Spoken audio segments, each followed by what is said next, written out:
question is this bill be now read a second time, and I call the honourable member for Goldstein. Well, thank you, Speaker. It's a great privilege to be able to get up and speak on this bill before this chamber because, as you know, at the heart of Liberal ideals and Liberal values that I, as well as many other members, bring to this chamber is a commitment to environmental stewardship and making sure that we are defining laws that protect the health and well-being of our nation. But it runs with other competing principles around economic progress, social inclusion and advancement, and making sure that we have a competitive federal environment so that we do not have monopoly Canberra dictating to people in their communities across the country how laws should be interpreted. And this reform comes off the back, as you know, Speaker, of the review that was completed by a fine and upstanding Goldstein constituent, the former chair of the ACCC, Graham Samuel, who looked at the EPBC Act and its sustainability and the extent to which it needed to be modernised.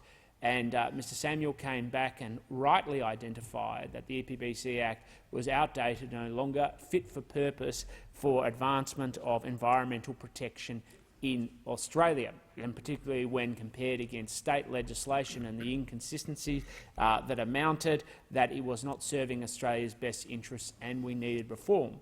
But one of the critical things that Mr Samuel outlined correctly was the need to keep implementing reform and to do it across stages so that we got the best outcome for environmental conservation and well-being, while also making sure that industries like agriculture, fisheries, forestry, tourism, manufacturing received the benefits and the need that they wanted from the EPBC Act to advance it and to drive improvements in legislation in this country. And of course, there is no binary contest in environmental conservation, and we hear this all the time as though it is simply a choice between red tape and green tape, which is good if it's around the environment, versus the trade-off that comes as a consequence. One of the most important roles of responsible legislators, not just to look at different types of regulation and its benefits, but also its costs. And people want to throw everything into a prosperity versus protection, conservation versus commerce framework.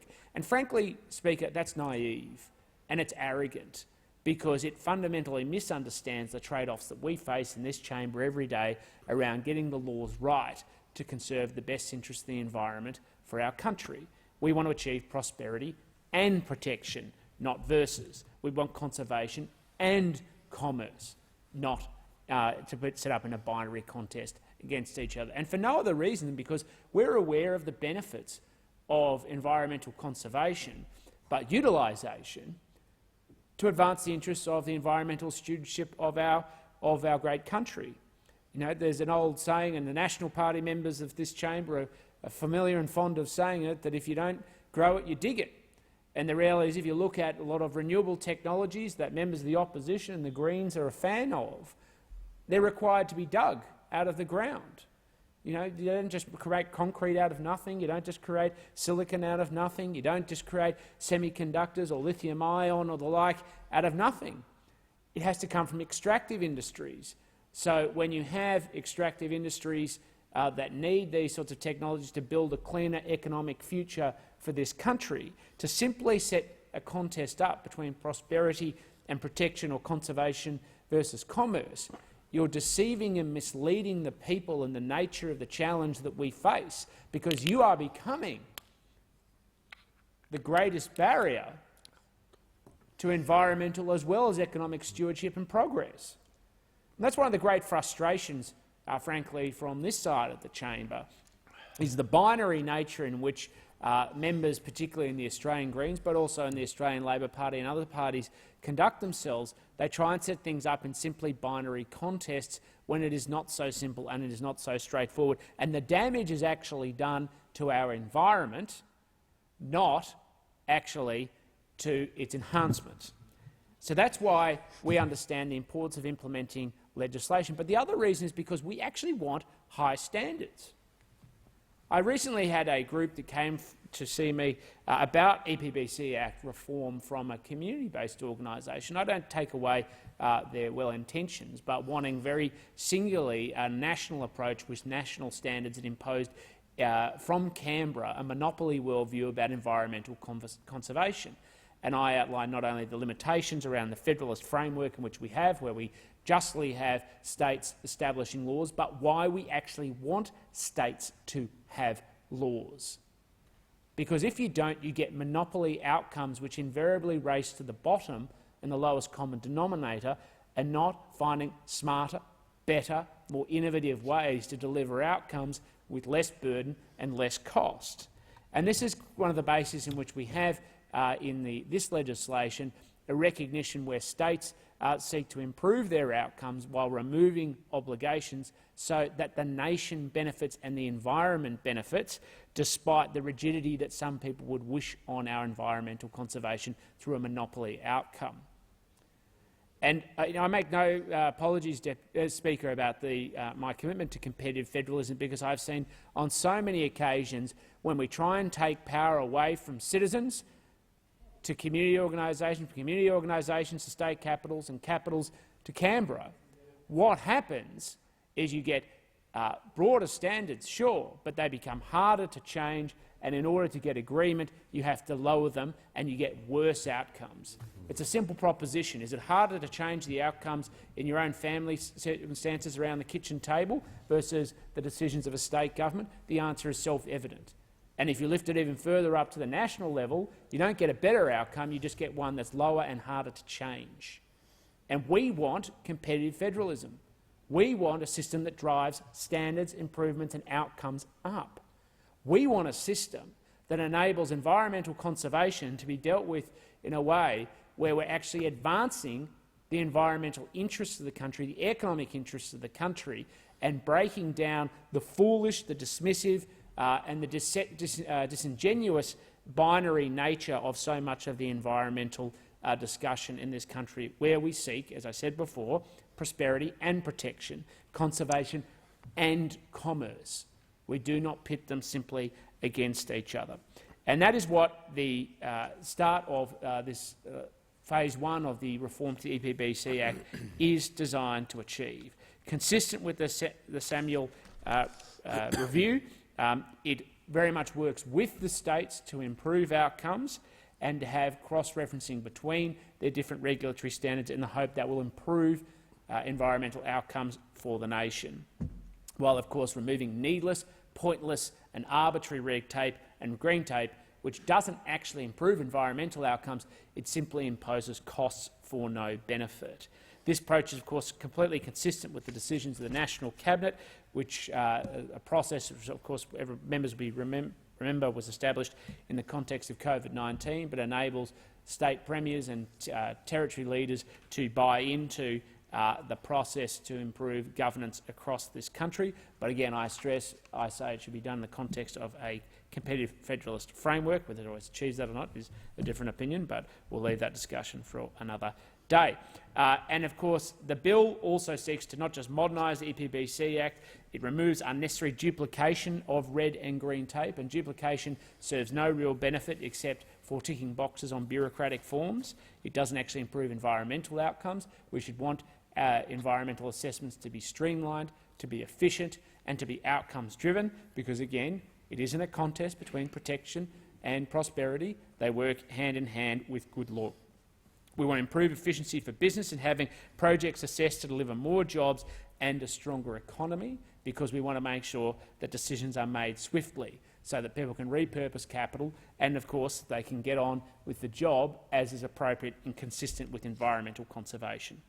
It will also include greater certainty for community groups and communities who are affected by environmental approvals, and, of course, principally, its objective is to deliver better environmental outcomes. And this is really a once-in-a-generation opportunity, Speaker, to get these laws right. And my hope is that the Labor Party supports these laws' passage through the Parliament this week. There hasn't been as much conversation in the great state of Victoria as I understand there has been in the great state of Western Australia.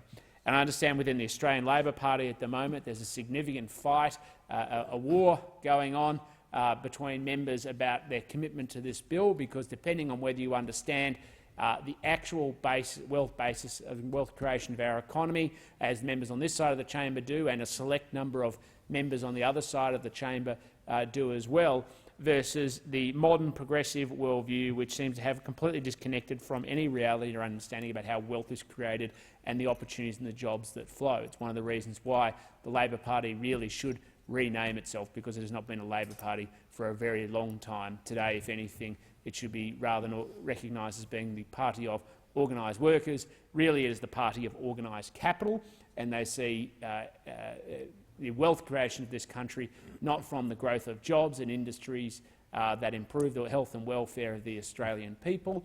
They see it from the perspective of financiers and, of course, from urban capitals rather than rural and regional communities where primary industries are heavily based.